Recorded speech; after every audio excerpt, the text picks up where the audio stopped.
Cup Day. Wonderful way to herald back in the start of a new winter racing season there. The light goes on. The last from Ascot. And they're racing. The filly K-May got out like a shot from the inside. Special View takes it on. Our Long also going forward with great powers. And gee, they're flying in the early stages. Look at this pair go. The former Queenslander on the outside. Great powers testing Special View. Eventually gets to the lead.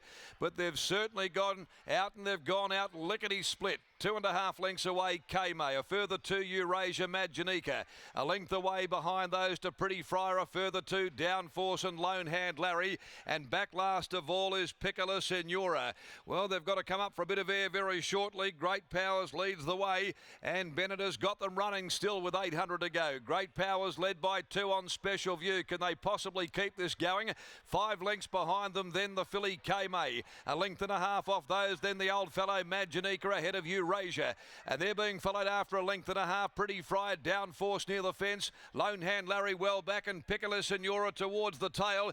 But you'd expect some of the back markers are going to come late with 4:50 to go. This pair again have come together to lock horns. Now Special View on the outside goes up, grabs the lead from Great Powers. K-May's about to size them both up though. 2 lengths Eurasia, followed by Maginica. Pretty Friar, Downforce and Piccola Senora. Special View joined by K-May inside the 150. Downforce, Piccola Senora coming at the rate of knots on the inside. K-May's the leader. Piccola Senora's coming. It's Piccola Senora, K-May. They'll split the line. Nothing in it. Almost a dead heat.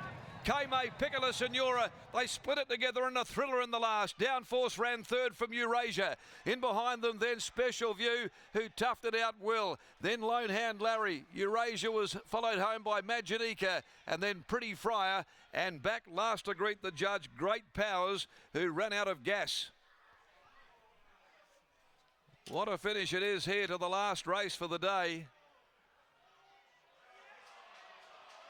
And it looks as though Piccola Senora down on the inside. Number 7's got it, Piccola Senora. Lactar Romilly from last. No surprise to see her get home from the tail of the field though, the way that they'd gone out and absolutely set the track on fire. 136.37. They were flying out in front. Great Power, Special View. Gee, what a finish it was. Nothing in it, but Piccola Senora getting right up on the rails. Lovely rails hugging ride by Lactar Romilly to pinch the last of the day. Gets there by a nose over K-May, Kira Yule, and 2 Downforce third ahead of number 4 Eurasia. 7, 5, 2 and 4. 7, 5, 2, 4 to the last on the card. So Neville Parnham there comes up with the first and third place getters. Piccola Senora goes back to back as well. She's a daughter of Piero out of Jamaica for owner Santo Waliardo. And 36.50 the last 600 there. Piccola Senora notching her 4th win, coming from last. But gee, the first 1,000 would have been run at a cracking pace. Breakneck speed they were running, and they had to give up at some point.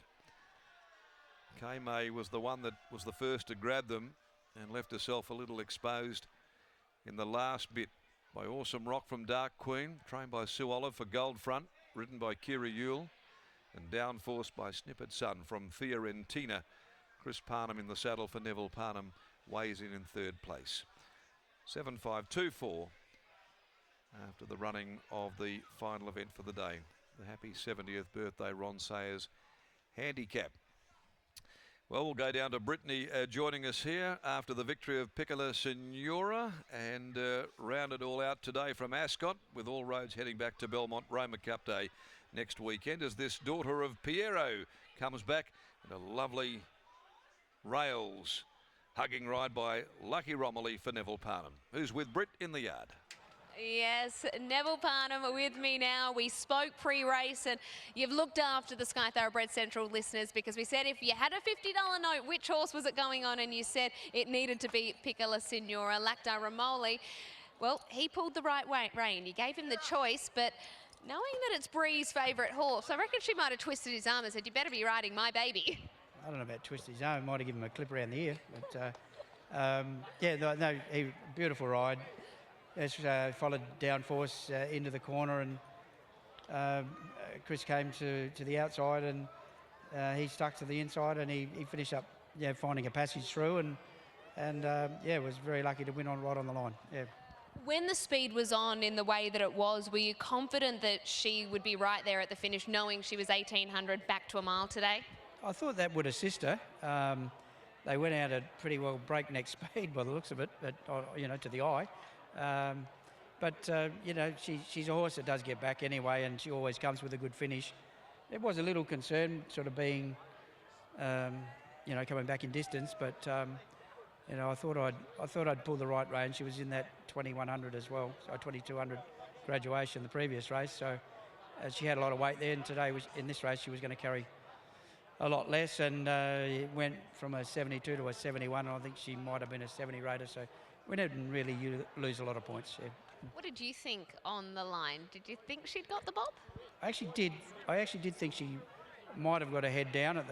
At the margin's probably smaller than I thought, but she's done a great job. You certainly did. Well done to you. Thank you. There is Neville Parnham over to Lactar Ramoli, who pulled the right rein.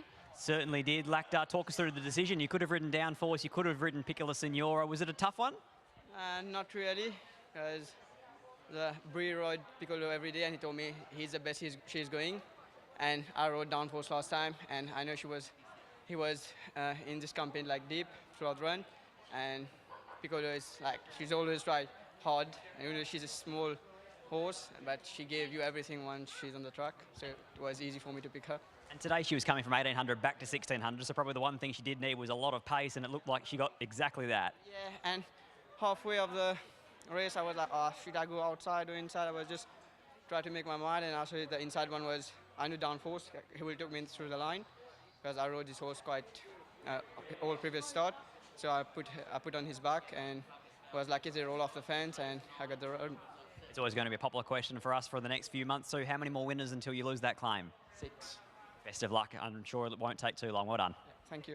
There is Lactar Ramoli, only 6 more winners to outride his claim, and you're right, I don't think it'll take long for him at all. Riding particularly well, Piccola Signora defeats Kame in the smallest of margins, right on the line. I must admit, Scott, I thought it went the other way. Watching live, I thought it was Kame, but not to be. Well, I can't wait to back Kame next start. That's a huge effort following that speed. Maginica was flying and can go very quick. Special View very rarely gets crossed. That's how quick they were going, and Kame was the one towing the rest of them to those leaders. All right, well, hopefully you've been able to back a couple winners today on the final day of Ascot.